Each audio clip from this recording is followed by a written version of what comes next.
रात नहीं ख्वाब बदलता है, मंजिल नहीं कारवां बदलता है। अगर जीतने की जज्बा हो, किस्मत बदले या न बदले, वक्त जरूर बदलता है। नमस्कार, ମୁଁ ଅନୁଜ स्वतंत्र साक्षात्कार स्वागत करुछि। आज एक स्वतंत्र आलोचना करिबा, जो स्वतंत्र आलोचना रे आपण निजको पाइबे, जो स्वतंत्र आलोचना रे आपण निजर यात्रा को पाइबे। आम सहित अछंती डॉक्टर सुधांशु मणि सर। सर जी नमस्कार। नमस्कार, जय उड़ीसा, धन्यवाद। सर जी, जब आपके बारे में बात करते हैं तो दिमाग में ट्रेन चल रहा है, ट्रेन की रफ्तार चल रही है। बहुतों का सपना होता था कि स्पीड ट्रेन में बैठेंगे, बहुतों का सपना होता है, जैसे कि हमने भी जब बचपन में रेल यात्रा की थी, अच्छे ट्रेन में जाएं। धीरे धीरे राजधानी ने वो सफ़र तय किया, राजधानी में लोग गए, लेकिन पैसा बहुत लगा। फिर भी दिमाग में आया कि ये राजधानी तक ठीक है या और भी होना चाहिए। धीरे धीरे धीरे धीरे कुछ डेवलप हुआ। अचानक आ गई हमारी वंदे भारत। वंदे भारत को लेकर बहुतों का बहुत कुछ सोचना, सपना बहुत कुछ था। लेकिन जब हम आपके बारे में कह रहे हैं और आपको कहते हैं कि फादर ऑफ वंदे भारत, दिमाग में कैसा आया कि वंदे भारत कुछ हो सकता है, एक नया कॉन्सेप्ट? देखिए, राजधानी, आपने अच्छा राजधानी के बारे में बात की। 1970 में जी, एक आध साल इधर उधर हो सकता है, शुरू हुई थी 120 किलोमीटर में, बाद में 130 तक पहुंची। तो एक बड़ा डेवलपमेंट था वो, कुछ रेलवे मैन ने मिलकर शुरू किया। लेकिन उसके बाद एक शताब्दी आई सिंधिया साहब के टाइम में, लेकिन ओवरऑल जो इमेज है भारतीय रेलवे ट्रेन्स की, वो नहीं बदल रही थी। ट्रेनें बढ़ती जा रही थी, डिब्बे बनते जा रहे थे, रंग बदल रहा था, लेकिन वो जो एक विदेशी मैगजीन्स में देखते थे कि एस्थेटिकली सुपीरियर, एक technologically more advance speedier train, वो भारत में कब आएगी? कोई छोटा मोटा नेटवर्क नहीं है हमारा जी, और हजारों इंजीनियर्स हैं। तो ये एक मन में था हमेशा से। और रिटायर होने के 2 साल 5 महीने पहले मुझे मौका मिल गया, जब इंटीग्रल कोच फैक्ट्री, जो दुनिया की सबसे बड़ी फैक्ट्री है जी, बड़ी नंबर ऑफ कोचेस निकालने में, उनमें वैरायटी ना हो वो अलग बात है। जब वहाँ जीएम बना के मुझे भेजा गया, तो ये जो चीज़ मन में थी, अगर वाकई थी, तो ये टाइम था कुछ करने के बारे में। तो वो तो मन में था, एक विजन था, ड्रीम था, और एक फॉर्च्यून, एक बहुत बड़ी किस्मत खुल गई, क्योंकि टीम बड़ी अच्छी वहाँ जी, पहले से थी। ऐसी टीम जिनके मन में भी था ये करने का। तो मेरा काम उस एनर्जी को यूज़ करना था, चैनलाइज करना था। जी। तो ये टीम बन गई, सबके मन में ये बात थी, और फिर ये काम हो पाया। बस ये इतनी छोटी सी कहानी है। नहीं, उससे पहले तो ऐसा कुछ प्लान हुआ होगा कि हमको ऐसा ट्रेन बनाना है कि जो देखे तो देखता रह जाए। क्योंकि जब वंदे भारत का पहला फोटो भी आया था, तो सबके दिमाग में लगा ये बुलेट ट्रेन जैसा लग रहा है, ये कोई जापान का ट्रेन जैसा लग रहा है, ये कोई अलग ही मजा था उसमें। क्योंकि हमने अलग अलग कलर का ट्रेन देखा था, जब राजधानी को देखा तो रेड कलर का देखा, और जब वंदे भारत का फोटो आया तो लगा ये जैसे आगे से अलग है, साइड से अलग है। तो ये मतलब कैसे आया ये सोच? हाँ, तो ये आपने बहुत अच्छा कहा कि कुछ अलग होना चाहिए। जी, तो सबके मन में था, सिर्फ मेरे नहीं, टीम के। तो सब लोगों ने अपना अपना कुछ कुछ आइडिया, सजेशन दिया। अभी कोई काम नहीं शुरू हुआ था, सिर्फ अभी कॉन्सेप्ट पे ही था। और तो वो उसमें एक आध तस्वीर पुरानी आपने ज़रूर देखी होगी, उसको देख के फिर उसके बाद जब उसको इंजीनियरिंग करने का मौका आया, तो ठीक नोज कैसी कितनी बनेगी, बहुत ज़्यादा लंबी करने की भी ज़रूरत नहीं है, क्योंकि हम उनकी 300 किलोमीटर पे तो नहीं पहुंचने वाले थे, हम सिर्फ 180 तक जाना था हमें। तो वो फिर इंजीनियर्स लोगों ने, टीम में जो थे इतने अच्छे, उन लोगों ने कई प्रपोजल बनाए, सब लोग बैठे, और उसमें जो अभी आपके सामने जिस शक्ल में आई है वो चूज़ किया गया। तो वो एक प्रोसेस था, बट शुरू में तो यही था कि अलग दिखनी चाहिए, और टेक्नोलॉजी तो बाद में आएगी, पहले शक्ल अच्छी होनी चाहिए। डिजाइन किसका था? डिज़ाइन ये पूरा इंटीग्रल कोच फैक्ट्री के डिज़ाइनर्स, जिनको सालों को एक्सपीरियंस तो था जी, पर एक नई डिज़ाइन बनाने में उसका इस्तेमाल नहीं हो रहा था, तो उन लोगों ने किया ट्रेन का डिज़ाइन। अब ट्रेन में बहुत से और सब असेंबलीज लगते हैं, कंपोनेंट लगते हैं, उसका इंडस्ट्री से डिज़ाइन कराया गया। जी, शर्त यही थी कि हिंदुस्तानी काम होना चाहिए। अच्छा, इंडिजिनस। एक दो चार चीज़ें ऐसी थी, जैसे ब्रेक सिस्टम कंप्लीट मॉडर्न, ये कुछ हम लोग को इम्पोर्ट करना इसलिए पड़ा। मेक इन इंडिया का नारा दिया जा रहा था उस वक्त। मेक इन इंडिया का नारा शुरू हो गया था, जी तो मेक इन इंडिया के नारे को हम लोग ने यूज़ ज़रूर किया, नेचुरल था। सर, जब दिमाग में आ रहा था कि हमें कुछ अलग बनाना है जी और जो ट्रेन अभी पटरी पे चल रही है उससे अलग बनाना है, जी तो आज के दिन में कितने अलग हैं वंदे भारत और अलग ट्रेन? देखिए काफ़ी अलग है। देखिए मेनली तो ईएमयूज़ में ज़रूर ऐसा कॉन्सेप्ट था, पर मेन लाइन में ऐसी कोई ट्रेन नहीं चलती थी जिसमें लोकोमोटिव ना लगे। जी लोकोमोटिव लगाने से कई नुकसान हैं कि जब आपको उल्टे डायरेक्शन में जाना है तो लोको कट के जाता है, फिर लगता है रिवर्सल में बहुत टाइम लगता है। दूसरे, फिर आप कितना एक्सेलरेशन कर सकते हैं वो लिमिट हो जाता है। अगर आप सारे कोच में इक्विपमेंट लगा दें तो आपका एक्सेलरेशन बहुत बढ़ सकता है। जी अंदर देखें आप तो ऑटोमेटिक दरवाजे का कॉन्सेप्ट नहीं था तब, नहीं था। उसके कई किस्से भी हुए, लोग बाहर छूट जाते हैं, अंदर रह जाते हैं, ट्रेन चल मैं जाती इसलिए है। ये बात कह रहा हूँ क्योंकि हमारी यहाँ आदत है, अगर ट्रेन में कोई बंदा गया है तो उसके संग 3-4 लोग जाएंगे, अंदर बैठेंगे, जब हॉर्न बजेगा उसके बाद भी, जब ट्रेन चल रही है उसके बाद निकलते हैं। ऐसी हमने देखी है। आपने कहानी ये आप मैं एक कहानी आपको बताता हूँ, आपको टाइम नहीं हो तो इसको काट दीजिएगा, नहीं, जरूर, लेकिन जरूर। मैं और आपके बीच में बात हो जाए।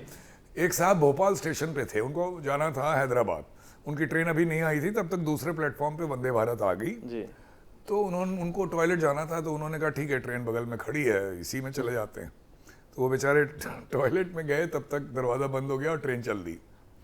तो उसका डेस्टिनेशन ही बदल गया। अब वो उन्होंने आके हल्ला मचाया, इन लोगों ने कहा नहीं भाई अब तो ये अगले स्टेशन में अगला स्टेशन शायद उज्जैन था या कहाँ था ये, अब अच्छा। तो 150-200 किलोमीटर बाद ही रुकेगी। और फिर हाथ जोड़ा, टीटी ने कहा ये भी है लेकिन आपके पास टिकट नहीं है, आपके ऊपर फाइन भी लगेगा। अरे भाई, तो और इधर इनका जो पेशाब जाना महंगा हो गया। और नहीं, इधर इनका जो हैदराबाद का टिकट था वो भी बेकार हो गया। तो उनको बेचारे को बहुत महंगा पड़ा। तो इस तरह के केसेस हुए, लेकिन अब धीरे धीरे लोग समझ गए हैं। पहले होता था लोग 100-100 किलोमीटर आगे पहुंच जाते थे, दरवाजा बंद तो खोल नहीं सकते आप। तो ये दिमाग में क्यों आया दरवाजा बंद करने का सिस्टम? इसीलिए नहीं, ये देखिए अब हमारे यहाँ अक्सर आप केसेस सुनते होंगे, एसी में भी, जनरल तो छोड़िए, एसी में भी दरवाजे के बगल में वो वॉश बेसिन होता है। तो कई केसेस रहते हैं सेफ्टी के लिहाज से बच्चों के गिर जाने का, एक ये रिस्क रहता है और हुए हैं ऐसे केसेस। तो एक स्पीड तो है ही, और जितनी स्पीड अभी है उतने पे भी ये सेफ्टी के रिक्वायरमेंट है कि चलते में दरवाजा खोल ना पाए, केवल इमरजेंसी में ड्राइवर के थ्रू या अदरवाइज खोला जा सके। और जब तक बंद ना हो तो ट्रेन चल ना पाए। लेकिन सेफ्टी के लिहाज से इसको कभी ना कभी तो इसको बंद करना ही था। वंदे भारत जिस सोच में बनाई गई थी, स्पीड हम 160 108 ऐसे देख रहे हैं बहुत जगह, आपने भी जिक्र किया उस बारे में, मैंने भी सफ़र किया, लेकिन हमने देखा कहीं पर स्पीड कम हो जाती है, कहीं पे बढ़ जाती है, 80 तक भी स्पीड है, कहीं पे थोड़ी सी ज़्यादा है। मतलब क्या इसके पीछे रीज़न? देखिए, जब हम लोग, बहुत सही सवाल आपने पूछा, जब ट्रेन बना रहे थे तो हम लोग को ये ख्याल था कि 160 के 2 ही ट्रैक हैं पूरे देश में, दिल्ली से भोपाल और कोंकण रेलवे। हमने कहा हम इसके लिए ट्रेन बनाएंगे जो 180 पे टेस्ट होगी तो 160 पे चलेगी जी। और जब तक ये ट्रेन बन के 4, 5, 6 बनेंगी तो ये दिल्ली हावड़ा, दिल्ली मुंबई और फिर क्वाड्रिलेटरल बहुत से ट्रैक धीरे धीरे अपग्रेड होके 160 के लिए फिट कर दिए जाएंगे। सैंक्शन है लेकिन वो हुआ नहीं है क्योंकि वो मेहनत का काम है। पटरी के लिए जी। अच्छा, मेहनत के अलावा एक दिक्कत ये है कि वो कॉन्ट्रैक्चुअल वर्क है, हम लोग का कॉन्ट्रैक्ट मैनेजमेंट में तमाम खामियां रहती हैं, तो वो काम बहुत धीरे चल रहा है। तो हुआ ये है कि ट्रेनें तो बहुत सी बन गई पर उसके मुताबिक ट्रैक नहीं बन पाए। तो आप जो कह रहे हैं वो जितने पे चलती है, उस चलनी चाहिए उससे बहुत कम स्पीड पे चल रही है। तो फायदा क्या हुआ? ये आपका सवाल सही है। फायदा सिर्फ इतना हुआ कि एक तो अंदर जो फैसिलिटी आपने दे दी लोगों को पसंद आई, मुझे लग्जरी मिल गया, लेकिन स्पीड, लेकिन वो पर्पस नहीं था, सिर्फ वो भी था जी। मेन काम तो ट्रेन का लग्जरी नहीं है, मेन काम है ट्रैवल टाइम। राइट। एक पॉइंट से दूसरे पॉइंट आप कितनी जल्दी पहुंच सके जी। तो वो कम हुआ इसलिए कि इसमें एक्सेलरेशन ज्यादा है। हमारे यहाँ स्पीड रिस्ट्रिक्शन वगैरह होते हैं बीच में, तो ट्रेन रुकती है फिर एक्सेलरेट करती है, रुकती है, उसकी वजह से इस ट्रेन से टाइम बच जाता है। लेकिन जितनी स्पीड पे इसको चलना चाहिए या जितनी स्पीड के लिए पोटेंशियल इसमें है वो नहीं चल पा रही है। तो इसके लिए पटरी सही बनानी चाहिए या पटरी के नीचे काम का? हो रहा है लेकिन धीरे हो रहा है। अच्छा। पटरी में कुछ इंप्रूवमेंट करने रहते हैं। कितना धीरे हो रहा है? In terms of money. नहीं, कितना देर हो रहा है, कब? बहुत ज्यादा देर हो रही है। मैं इसलिए पूछ रहा हूँ क्योंकि बहुत दिन की बात है, इस दौरान बहुत कुछ हो सकता था, बजट भी वैसा कम नहीं है। देखिए, बजट की तो रेलवे में अब कोई प्रॉब्लम नहीं है। हाँ, आज जहाँ 30-40 हज़ार करोड़ का कैपेक्स होता था, आज 2.65 लाख करोड़ में पहुंच गया है। जी और इतना पहुंच गया है कि वो एंड में ये फरवरी मार्च में लोग बेतहाशा दौड़ते हैं कि कैसे खर्च किया जाए, वरना पूरा पैसा खर्च नहीं होता है। तो बजट का कोई प्रॉब्लम नहीं है, एग्जीक्यूशन का प्रॉब्लम है। और एक और चीज़ है, मुझे कहना नहीं चाहिए कि देखिए खूबसूरत ट्रेन है, उसके आगे खड़े होकर आप सेल्फी खींचते हैं, लोग खींचते ही हैं, एक ऑप्टिक्स बनती है। ट्रैक का इम्प्रूवमेंट करके आप कहाँ फोटो खींचोगे? तो सरकार को ऐसे नहीं सोचना चाहिए ना, नहीं तो फिर तो बड़ा मुश्किल हो जाएगा। लेकिन मैं कह रहा हूँ एक ये भी बात है, अब है कि नहीं है ये तो नेता लोग बताएंगे। अच्छा, नेता की बात की तो बात याद आया जी। जब वंदे भारत बनी, जी। शायद आपने भी नहीं सोचा होगा कि वो एक वोट बैंक का बात हो सकता है। हाँ, कि आने वाले चुनावी मुद्दा बन सकता है। आपने ये नहीं सोचा होगा बिल्कुल। As a team leader, as a engineer, ये दिमाग में नहीं आया होगा। एकदम नहीं, जीरो। कभी लेकिन ट्रेन भी बन सकती है ऐसा तो सोचा ही नहीं। लेकिन वही वंदे भारत चुनावी मुद्दा बन गई।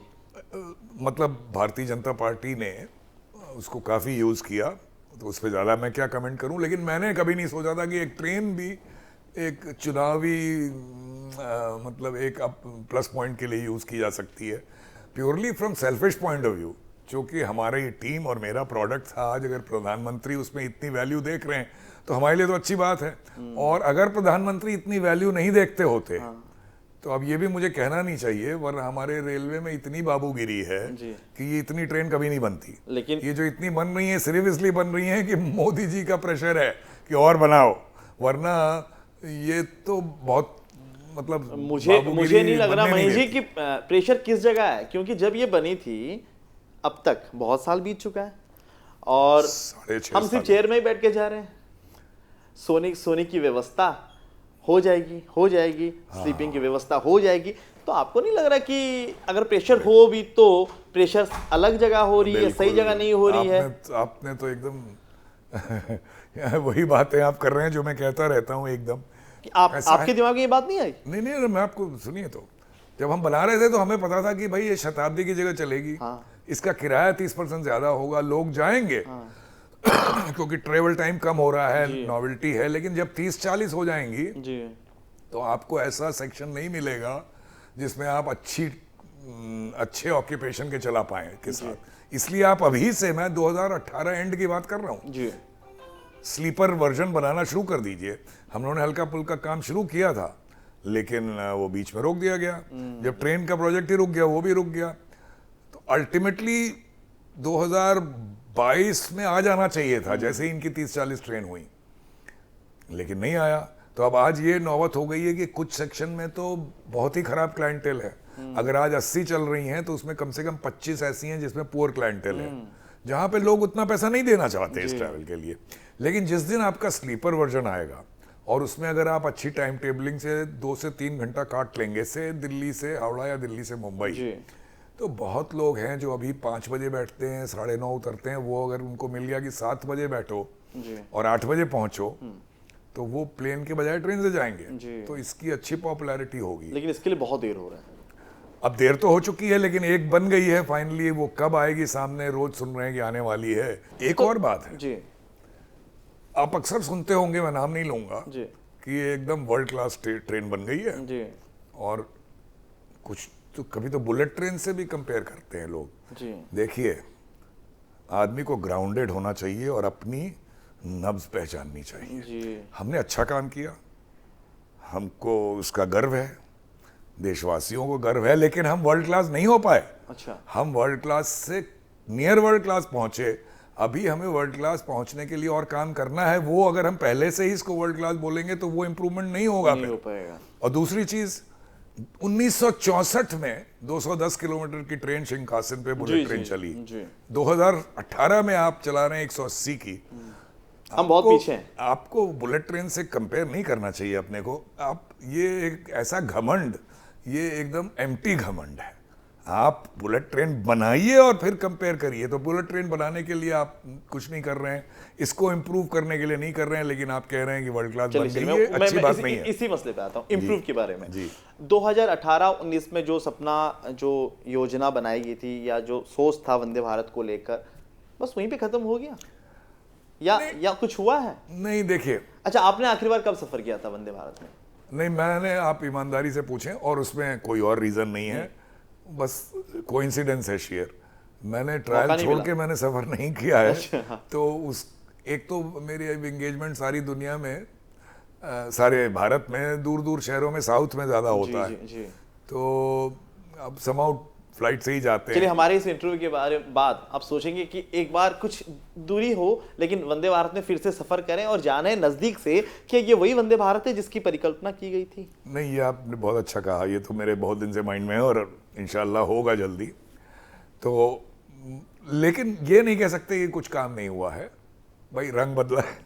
पहले सफेद रंग तो सरकार बदलती है, तो रंग बदलता है। हम उड़ीसा के बारे में बात करें तो यहाँ पे पहले नवीन जी की सरकार थी, अब मोहन मांझी बीजेपी की सरकार आई, यहाँ पे स्कूल कॉलेज का रंग बदल रहे हैं, गेरुआ रंग कर रहे हैं। अच्छा। तो ये फिर वंदे भारत के बारे में आप कह रहे, वो भी रंग बदलना वो ठीक है, पेंट कर दिए। छोड़िए, अंदरूनी की बात, अंदरूनी कुछ काम होने चाहिए थे, जो मैंने बताया, स्लीपर वर्जन नहीं हो पाया, टेक्नोलॉजिकल इम्प्रूवमेंट, इसमें और एनर्जी एफिशिएंट बना सकते हैं इसको। और मैं बहुत, आपने क्या कर दिया है, आपने ट्रेन एक अच्छी बना ली, अभी बहुत इंप्रूवमेंट पॉसिबल है, उस पर उतना ध्यान नहीं है जी। और ये काम पॉलिटिशियंस का नहीं है, ये काम इंजीनियर्स का है। लेकिन पॉलिटिशियंस अगर इसको कहेंगे कि वर्ल्ड क्लास बन गई और एकदम जापान के बराबर बन गई, तो वो भी कुछ नहीं करेंगे फिर। तो ये एक थोड़ा दिल में दुख है, इसका होना चाहिए। खैर, अब से टाइम है, अब से बहुत कुछ कर सकते हैं आप। चलिए, आपको और एक मौका अगर दिया जाए मनी जी कि वंदे भारत की एक नई परिकल्पना कीजिएगा या हम बुलेट तक या वर्ल्ड क्लास के उस लेवल तक पहुंच जाएं, तो आपके दिमाग में अभी क्या चल रहा है, हम क्या कर सकते हैं? नहीं, आपने बहुत सही कहा, मैं दो काम करूंगा। एक तो मौका मिलने का कोई ऐसा सिनेरियो नहीं है, पर अगर मिल जाएगा तो एक तो अब चूंकि स्लीपर बन गया है, तो कितना अच्छा बना, कैसा बना, मुझे नहीं मालूम। फिर भी मैं कहूँगा कि मैं 2018 एंड में हमारा प्लान था कि 2019 के एंड तक स्लीपर आ जाए जी। जब हमने नई ट्रेन 18 महीने बना दी, तो उसी आईसीएफ की टीम से एक स्लीपर वर्जन में केवल फर्निशिंग चेंज करनी है नीचे, बाकी वही रहेगा। तो एक अच्छा स्लीपर वर्जन तुरंत आए जो राजधानी का मुकाबला कर सके जी। दूसरा, आजकल दुनिया में मेन लाइन की ट्रेनें ज़्यादा एल्युमिनियम से बनती हैं क्योंकि ये लाइटर होती है और इसलिए एनर्जी एफिशिएंट हो जाती है। एस्थेटिक्स भी बेटर है, ड्यूरेबिलिटी भी बेटर है जी। हम लोग स्टेनलेस स्टील की बनाते हैं अभी। ये भारत में बहुत एल्युमिनियम के रिजर्व हैं, लेकिन जो एक्सट्रूजन्स हमें चाहिए ट्रेन बनाने के लिए, उसके लिए मशीनरी प्लांट में काफ़ी इन्वेस्टमेंट चाहिए जी। और वो कोई नहीं लगाएगा जब तक आप लार्ज नंबर ऑफ ट्रेन का ऑर्डर ना करें एल्युमिनियम की। जी। तो सरकार ने 200 ट्रेन खरीदने का मंसूबा बनाया, टेंडर भी हुआ, अच्छा रेट भी आ गया, लेकिन चूंकि वंदे भारत का जो एक ऑर्डर इन्होंने 2 कंपनीज पे दिया था उससे रेट थोड़ा ज़्यादा था, तो इनकी हिम्मत नहीं हुई ऑर्डर करने की, वो टेंडर डिस्चार्ज हो गया।